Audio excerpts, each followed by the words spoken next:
Hola, soy Will Babbitt y este es mi proyecto de inglés en la cocina cubana.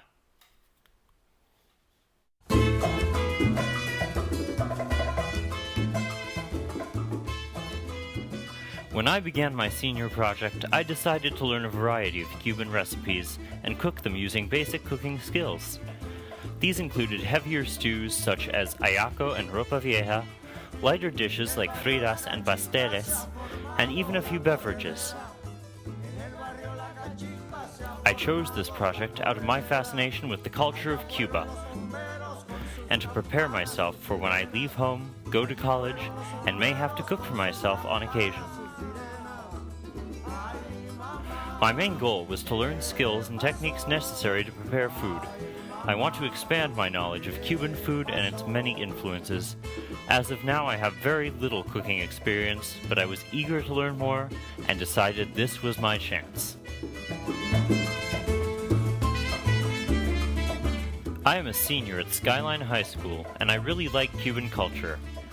I took an interest in the music of various Latin American countries, especially the mixture of genres and sources, and eventually settled on Cuba, where the culture seemed most interesting.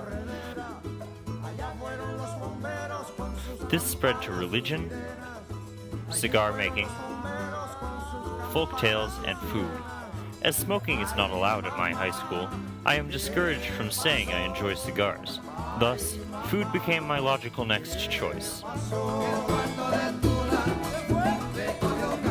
Naturally, I needed a mentor. Cooking requires patience, and that is something I need to build on. My mentor, my father, has been cooking and baking for a long time and has gotten these skills down very well. Up until very recently, I did not know what a sofrito was, and I am still kind of terrified of using the oven. He has made so many similar recipes that I cannot count them.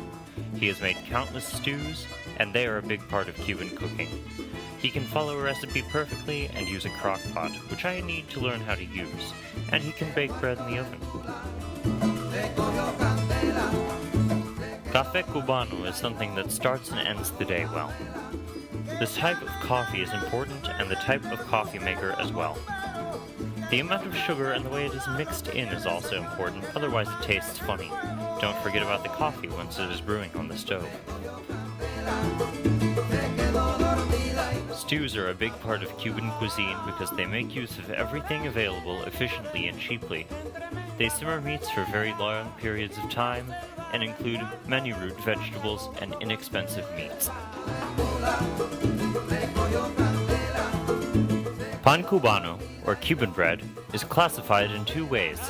Pan de manteca is a basic bread made with lard, while pan de agua is bread without the lard incorporated. I mostly made pan de agua. Rice pudding has been popular in Cuba since the Chinese brought long-grain rice to Cuba. Batidos are basically tropical fruit milkshakes. Fritas are essentially Cuban-style hamburgers. When I began this project, my intent was to learn how to cook a few traditional Cuban foods, learn cooking techniques, and gain an understanding of cultural influences on Cuban cuisine. Some outcomes were that I had indeed learned how to prepare these foods, enjoyed these foods, and really enjoyed cooking. I also learned a lot about traditional Cuban plants and the influences of Africa, Spain, and China on Cuba's food. Throughout this project, I gained a love of cooking and plan to continue learning and creating dishes after I graduate from high school. Through this project, I have become more self-sufficient and have changed throughout. Each time I learned something new. A turning point in this was when I realized I could change recipes to suit my own preferences.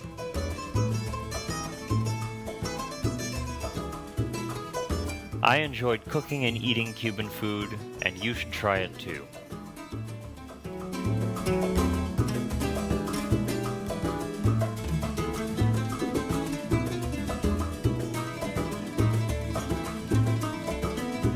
Candela, muchacho.